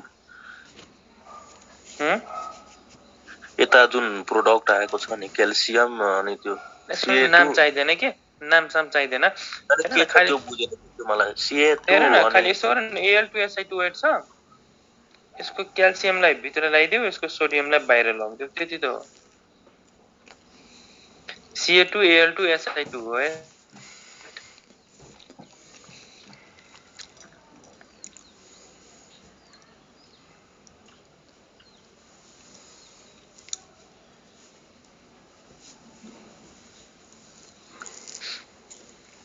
है त बुझ्यो त हजुर Recording in progress. है त फाइनली Ca2Al2 के भयो त यहाँ आयन एक्सचेन्ज हो अनि सम्झिनु पर्यो पर्मानेन्ट हार्डनेस रिमुभ गर्ने तीनवटा तरिका छ by addition of washing soda by calgon process by permutit method क्याल्गनमा सोडियम हेक्सामेटा फस्फेट युज हुन्छ यहाँ सोलुबल कम्प्लेक्स फर्म हुन्छ है र क्याल्गन भनेको Na2NF4PO3 यसको नाम पनि हामीले सम्झिनु पर्यो सोध्छ यसको नाम त्यस्तै परमुटेड भनेको आर्टिफिशियल जियोलाइट यसको नाम सम्झिनु पर्यो आर्टिफिशियल जियोलाइट भनेको सोडियम अल्युमिनियम अर्थोसिलिकेट हो यो आयन एक्सचेन्ज मेथडले it is based on the principle of ion exchange method यहाँ के हुन्छ त क्याल्सियम र म्याग्नेसियम आयन सोडियम आयनसँग एक्सचेन्ज हुन्छ क्याल्सियम यो मोलिक्युल भित्र आउँछ जियोलाइट भित्र सोडियम बाहिर जान्छ त्यसले गर्दा हार्डनेस रिमुभ हुन्छ र यो रिमुभ हुने हार्डनेस रिमुभ हुने यसरी रिमुभ हुने हार्डनेसलाई हामीले परमुटेड मेथड भन्छौँ भयो हामीले यहाँसम्म बुझ्यौँ हामीले यहाँसम्म बुझ्यौँ होइन यस सर हजुर ल अब टेस्ट अफ वाटर चाहिँ कुनै पनि कम्पाउन्डमा वाटर छ कि छैन त्यहाँ वाटरको प्रेजेन्स छ कि छैन कि त्यो ड्राई हो कि त होइन त्यहाँ वाटर टाँसेको छ कि छैन कसरी चेक गर्ने यहाँ त एनहाइड्रस भनेपछि वाटर नभएको cobalt chloride COCl anhydrous cobalt chloride blue हुन्छ र यदि त्यहाँ वाटर रहेछ भने त्यो मोलिक्युलमा यो चाहिँ पिङ्कमा चेन्ज हुन्छ के अनि चाहिँ अब हामीले कतै पानी छ कि छैन चेक गर्नु पर्यो त तिमीले के गर्नु पर्यो त्यो भित्र एनहाइड्रस कोबाल्ट क्लोराइड हाल्देऊ जुन इनिशियली ब्लू हुन्छ यदि यो भित्र पानी रहेछ भने यो चाहिँ पिङ्कमा चेन्ज भइदिन्छ र तिमीले थाहा पाउँछौ ए यहाँ वाटर रहेछ भन्ने कुरा थाहा पाउँछौ है यसलाई भन्छ cobalt chloride method cobalt chloride जुन चाहिँ इनिशियली ब्लू हुन्छ पानी बिना र पानीको प्रेजेन्समा पिङ्कमा चेन्ज हुन्छ यदि पिङ्कमा चेन्ज भयो भने तिमीले थाहा पायौ ए त्यहाँ वाटर रहेछ भन्ने कुरा त्यस्तै कपर सल्फेट सेतो हुन्छ यदि यो कपर सल्फेट पानीको प्रेजेन्स यदि कपर सल्फेटसँग वाटर पनि एट्याच भएको छ भने यो ब्लूमा चेन्ज हुन्छ र यसलाई हामी हाइड्रेटेड कपर सल्फेट भन्छौँ हाइड्रेटेड कपर सल्फेट भन्छ है त हामीले यहाँसम्म बुझ्यौँ Recording stopped. ल भनेपछि यो भयो हाम्रो टेस्ट अफ वाटर है त अब हामीले वाटरको बारेमा यति बुझ्नु पर्यो अब हेर त Recording in progress. अर्को छ हाम्रो वाटरको कम्पाउन्ड हाइड्रोजन पेरोक्साइड H2O2 त्यसलाई हामी के भन्छौँ त्यसलाई सिरप यो सिरप है हामीले जुन औषधि खान्छौँ नि सिरपहरु त्यस्तै लिक्विड हुन्छ यो एकदम पुरै पानी जस्तो हुँदैन के सिरपी लिक्विड हो हेर त हाइड्रोजन पेरोक्साइडलाई हामी अक्सिजनेटेड वाटर पनि भन्छौँ हाइड्रोजन पेरोक्साइडको स्ट्रक्चर कस्तो हुन्छ हेर त H2O2 भनेपछि O छ O छ H छ H छ तर त्यो कस्तो स्ट्रक्चर भयो यसलाई हामी यसो हेर्ने हो भने हेर त यसो हेर्ने हो भने यो ओपन बुक स्ट्रक्चर हेर त यसको स्ट्रक्चर कस्तो देखियो त एउटा बुक खोलेर राखे जस्तो स्ट्रक्चर देखियो के भनेपछि हाइड्रोजन पेरोक्साइडको स्ट्रक्चर कस्तो हुन्छ त ओपन बुक स्ट्रक्चर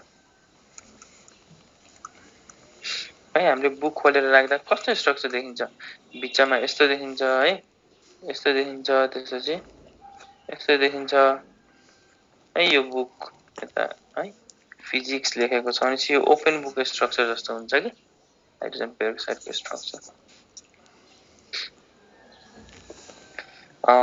है यो हाइड्रोजन पेरोक्साइड कहाँ युज हुन्छ it is use as bleaching agent केही कुरालाई कलर गर्नु छ भने है केही कुरालाई कलर गर्नु छ भने हाइड्रोजन पेरोक्साइड युज हुन्छ it is use as bleaching agent र त्यहाँ अक्सिजन छ यो अक्सिडाइजिङ एजेन्ट जस्तो पनि अक्सिडाइजिङ एजेन्ट लागि पनि युज हुन्छ होला है यो ब्लिचिङ एजेन्ट भनेको कलरिङ एजेन्ट के यसले केही कुरालाई कलर गर्छ भन्ने कुरा बुझ्नु पर्यो Recording stopped.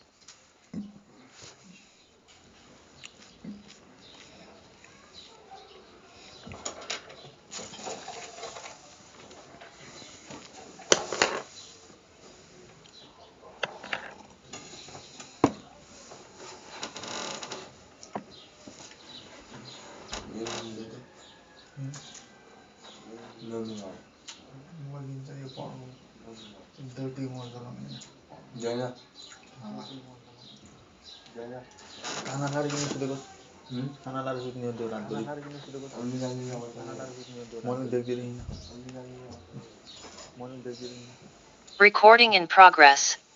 है त हेर त हाइड्रोजन पेरोक्साइड के को लागि युज हुन्छ त it is as bleaching agent भनेको यसले कलरिङ यसले के कुरालाई कलर गर्नलाई युज हुन्छ त्यही त ब्लिचिङ एजेन्ट हाइड्रोजन पेरोक्साइडले यो ब्लिचिङ एजेन्टमा हेर त यसले बाइ अक्सिडेसन ब्लिच गर्छ कि बाइ रिडक्सन गर्छ कि बाइ ड्राई ब्लिच गर्छ कि वेट ब्लिच गर्छ के गर्छ हामी सम्झिनु पर्यो हाइड्रोजन पेरोक्साइडले ड्राई ब्लिच गर्छ ड्राई ब्लिच भनेको एब्सेन्स अफ वाटर पानी बिना नै यसले कलर चेन्ज गराइदिन्छ भने चाहिँ एब्सेन्स अफ वाटर ब्लिच गरायो भने त्यसले ड्राई ब्लिच भन्छौँ यसको ब्लिच हेर त यो हाइड्रोजन पेरोक्साइडले ब्लिच गर्यो भने पर्मानेन्ट ब्लिच हुन्छ कि टेम्पररी ब्लिच हुन्छ यो पर्मानेन्ट ब्लिच हुन्छ धेरै दिनसम्म त्यो डाई गरेको त्यो लुगाहरू कपडाहरू डाई गर्यो भने धेरै दिनसम्म यो ब्लिच भएर बस्छ कि एक दुई दिनमै फेरि एकचोटि धोयो भने वासेबल होइन कि एकचोटि धोयो भने त्यो कलर हराउने खालको होइन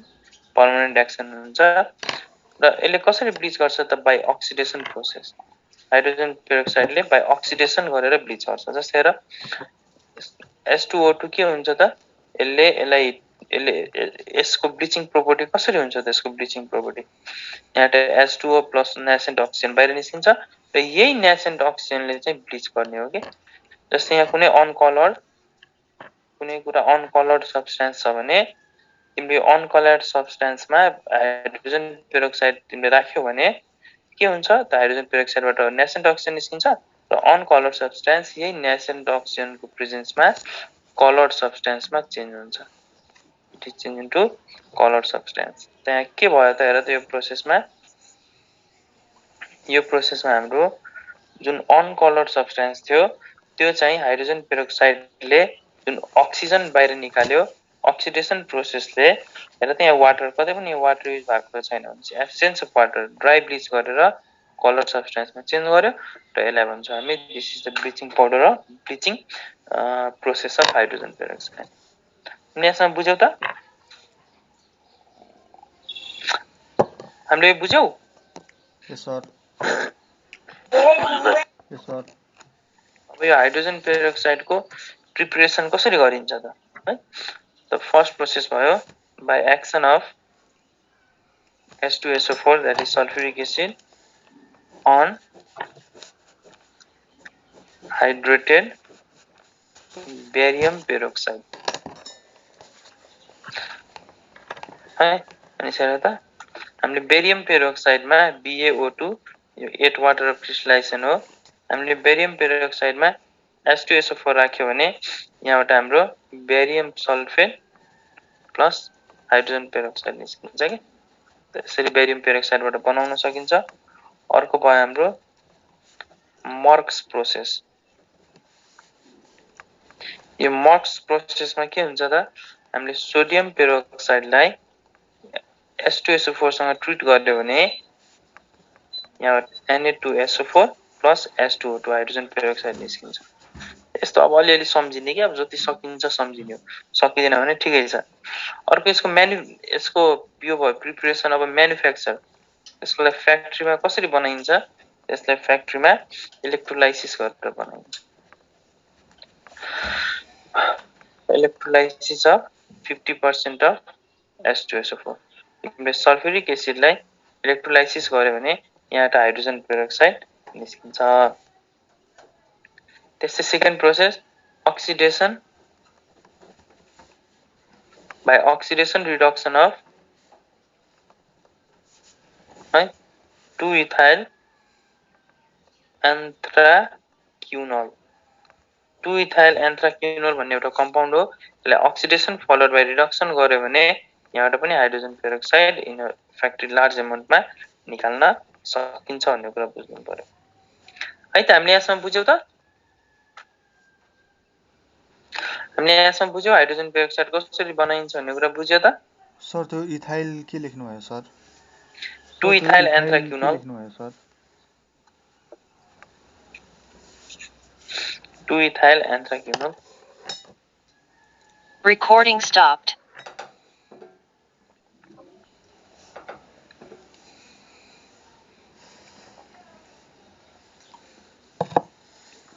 है त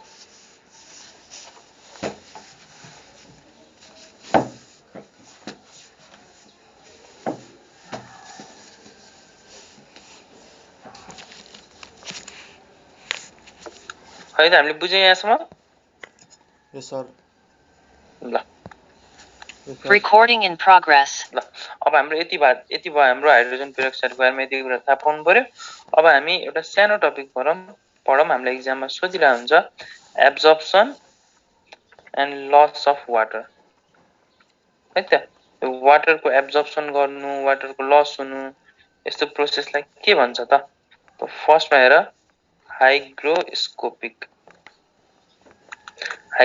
भने के हो सेकेन्डमा हेर डेलिक्युसेन्ट भने के हो थर्डमा हेर इफ्लोरेसेन्ट भने के हो है त हाइग्रोस्कोपिक भने के हो डेलिक्युसेन्ट भने के हो र इफ्लोरेसेन्ट भने के हो हेर त हाइग्रोस्कोपिक भनेपछि यसले हाइग्रो वाटरलाई एटमोस्फियरबाट एब्जर्ब गर्छ भनेपछि absorb what is hygroscopic hygroscopic are those substances which absorb water from air for example के भयो त अमोनियम नाइट्रेट यसलाई हामी हाइग्रोस्कोपिक भन्छौँ हेर त डेलिक्युसेन्ट भनेको हेर त यो यति हेर यसले यो हैन हाइग्रोस्कोपिकले अलिअलि वाटर मात्र एब्जर्ब गर्छ यसले केही मात्रामा वाटर एब्जर्ब गर्छ तर डेलिक्युसेन्ट हेर त एलाइक्यु ल्युक छ नि यसले यति धेरै एब्जर्ब गर्छ कि यो लिक्विडमै चेन्ज हुन्छ जस्तै तिमी यहाँ एउटा solid राख्यौ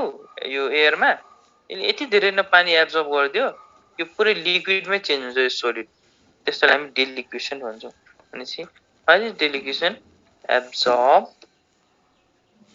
large quantities of water from air.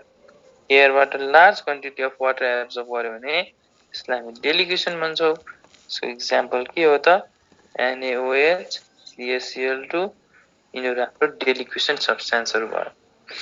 हेर त इफ्लोरेसेन्ट भनेको के हो कसरी सम्झिने हेर त हेर फ्लोरो भनेपछि फ्याल्ने हेर त फ्लोरो भनेको फ्याल्ने अनि हामीले के भन्नु पर्यो इफ्लोरेसेन्ट सब्स्टेन्स भनेको यस्तो सब्स्टेन्स हो जसले वाटर बाहिर फ्याल्दिन्छ अनि चाहिँ lose water molecules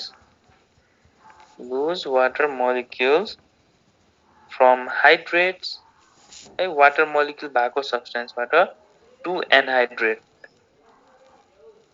है इफ्लोरेसेन्ट भनेको फ्लोरो फ्याल्ने भनेर सम्झिने कि वाटरलाई फ्याल्दिन्छ त्यसैले हामीले इफ्लोरेसेन्ट भन्छौं. जस्तै हेर त क्याल्सियम सल्फेट र 2H2O यसले के गर्छ त वाटर फ्यालेर क्याल्सियम सल्फेटमा चेन्ज हुन्छ. यस्तो सब्स्टेन्स जोसँग वाटर फ्याल्छ वाटर लुज गर्छ त त्यसैले हामी के भन्छौं इफ्लोरेसेन्ट. जसले वाटर एब्जर्ब गर्छ र लिक्विडमै चेन्ज हुन्छ large amount of water absorb गरेर यो लिक्विडमै चेन्ज भइदिन्छ. यसलाई डेलिगेसन. हाइग्रोस्कोपी भनेको जसले जुन सोलिड सब्स्टेन्स जसले अलिअलि वाटर एब्जर्ब गर्छ गर्ने पोटेन्शियल हुन्छ त्यसैले हामी हाइग्रोस्कोपिक भन्छौं. त यति भयो हाम्रो एब्जर्प्सन एन्ड लस अफ वाटरको बारेमा. सर हाइग्रोस्कोपिक र डेलिगेसन दुईटैले एयरबाट एब्जर्ब गर्ने हो. एयरबाट एब्जर्ब गर्छ र एब्जर्ब गरेर एउटा लिक्विडमै चेन्ज हुन्छ अर्को सोलिडमै एब्जर्ब त गर्छ तर सोलिड स्टेटमै बस्छ अर्को चाहिँ लिक्विड स्टेटमै चेन्ज हुन्छ है त बुझ्यौ त यस सर. अर्को हेर त सोप्स एन्ड डिटर्जेन्ट्स. हामीले जुन घरमा सर्फहरु युज गर्छौं साबुनहरु युज गर्छौं त्यसको बारेमा अब अलिकति बुझ्दिनु पर्यो. ल भन त सोप भने के हो साबुन भने के हो जुन हामी नुहाउने साबुनहरु लुगा धुने साबुनहरु युज गर्छौं त त्यो साबुन भने के हो it is sodium or potassium salt of higher fatty acid. हेर त फ्याटी एसिड भने के हो फ्याटी एसिडको अर्को नाम के हो भन त कार्बोक्सिलिक एसिड है. फ्याटी एसिडको अर्को नाम के हो कार्बोक्सिलिक एसिड. त कुनै एउटा कार्बोक्सिलिक एसिड तर higher carboxylic acid. Acetic acid propionic acid होइन के 15-16 वटा कार्बन भएको जस्तै एस्टेरिक एसिडहरु पाल्मिटिक एसिडहरु है यो हायर फ्याटी एसिड हुनु पर्यो. मोर देन 10 कार्बन भएको फ्याटी कार्बोक्सिलिक एसिड हुनु पर्यो लेस देन 10 कार्बन होइन. तर त कुनै एउटा कार्बोक्सिलिक एसिड छ है यहाँ कुनै एउटा कार्बोक्सिलिक CH3 CH2 COOH कुनै एउटा यो कार्बोक्सिलिक एसिड छ. यो कार्बोक्सिलिक एसिड सोडियम कम्बाइन गर्यो भने केमा चेन्ज हुन्छ RCH2 COONA मा. त यो जुन फर्म भएको छ यसलाई नै हामी सोप भन्छौं के. It is sodium or potassium salt of higher acid. कि त्यहाँ सोडियम कि त्यहाँ पोटासियम राख यो दुईटामा कुनै भयो भने त्यसलाई हामी सोप भन्छौं. बुझ्यौ त मेरो कुरा RCH2 CO यदि सोडियम होस् या पोटासियम हो त्यसलाई हामी सोप भन्छौं. बुझ्यौ त मेरो कुरा सर. ल अब हेर त अब यो सोप पनि दुईवटा टाइप्सको हुन्छ. यदि RCH2 COONA छ भने यसलाई हामी सोडियम सल्ट हेर त यो त कार्बोक्सिलिक एसिडको सोडियम सल्ट भयो नि त यो हाम्रो सोडियम सल्ट भयो. RCH2 COOK पोटासियम छ भने यसलाई हामी पोटासियम सल्ट भन्छौं पोटासियम सल्ट है त. र यदि सोडियम सल्ट छ भने यो सोडियम सल्टलाई हामी लुगा धुने साबुन भन्छौं है त. जुन हामीले लुगा धुन्छौं नि लुगा धुने साबुन भनेको सोडियम सल्ट हो र जुन नुहाउने साबुन हो त्यो भनेको पोटासियम सल्ट हो. अनि यो पोटासियम सल्ट अलिकति स्मुथ हुन्छ है जिउमा पनि लाउन मिल्ने खालको हुन्छ त्यति धेरै खस्रो हुँदैन इजिली लेदर फर्म गर्छ र लुगा धुने साबुन अलिकति हार्ड हुन्छ के. अनि RCH2CONA छ भने त्यो लुगा धुने साबुन भयो. RCH2COK पोटासियम छ भने त्यो नुहाउने साबुन भयो के. यसैले हाम्रो दुईवटा साबुन हुन्छ एउटा लुगा धुने साबुन एउटा नुहाउने साबुन. बुझ्यौ हामीले कुरा सर. जुन यो साबुन बन्ने प्रोसेस हुन्छ नि हेर त यसरी जुन हेर त यो कार्बोक्सिलिक एसिड कुनै सल्टसँग sodium group alkali sodium potassium combine गरेर जुन सल्ट बनाउने प्रोसेस छ नि यो प्रोसेसलाई हामी सोपेनिफिकेसन भन्छौँ। What is saponification? Higher fatty एसिडबाट जुन सोडियम सल्ट कम्बाइन भएर सल्ट बनिरहेको छ त्यो प्रोसेसलाई हामी सोपेनिफिकेसन भन्छौँ है त। मेरो कुरा बुझ्यौ? यस सर बुझ्या हो? ल त्यसो अर्को छ हाम्रो डिटर्जेन्ट हेर त। डिटर्जेन्ट भनेको सर्फ भयो के जुन सर्फ हुन्छ नि धुलो धुलो त्यो सर्फलाई हामी डिटर्जेन्ट भन्छौँ। हेर त यो डिटर्जेन्ट लाई हामी के भन्छौँ? सोपलेस सोप पनि भन्छौँ। सोपलेस सोप है। यो डिटर्जेन्ट दुईवटा टाइप्सको हुन्छ। एउटालाई भन्छौँ हामी सोडियम अल्काइल सल्फेट, अर्कोलाई भन्छौँ हामी sodium alkyl sodium alkyl aryl sulphate. यो एउटामा हुन्छ सोडियम अल्काइल सल्फेट र हुन्छ सोडियम अल्काइल अराइल सल्फेट। भनेपछि यहाँ हेर त यहाँ अराइल भनेपछि यहाँ बेन्जिन रिङ पनि हुन्छ तर यहाँ बेन्जिन रिङ हुँदैन, यहाँ एलिफेटिक चेन मात्र हुन्छ। यहाँ एलिफेटिक चेन मात्र हुन्छ, यहाँ हाम्रो एरोमेटिक चेनहरू पनि हुन्छ। यदि डिटर्जेन्टमा एरोमेटिक चेन छ भने त्यसलाई हामीले सोडियम अल्काइल अराइल सल्फेट भन्ने, एलिफेटिक चेन मात्र छ भने सोडियम अल्काइल सल्फेट भन्नु पर्यो। र सोडियम र यो डिटर्जेन्टमा हामीलाई एक्जाममा सोध्छ है यो डिटर्जेन्टमा कुन ग्रुप हुन्छ त? दे कन्टेन कमन ग्रुप, एउटा कमन ग्रुप हुन्छ। त्यो ग्रुपको नाम हामीलाई सोधिरहेको हुन्छ, त्यो भनेको ROSO3 Na। डिटर्जेन्टमा यो हरेक डिटर्जेन्टमा ROSO3 Na भन्ने ग्रुप हुन्छ र यसले चाहिँ हाम्रो डिटर्जेन्ट मोलिक्युल्सलाई बनाउँछ। ठिक छ, हामीले यहाँसम्म बुझ्यौ त? यस सर Recording stopped. ल त्यसो भए अब कुराहरू यस्तै हो।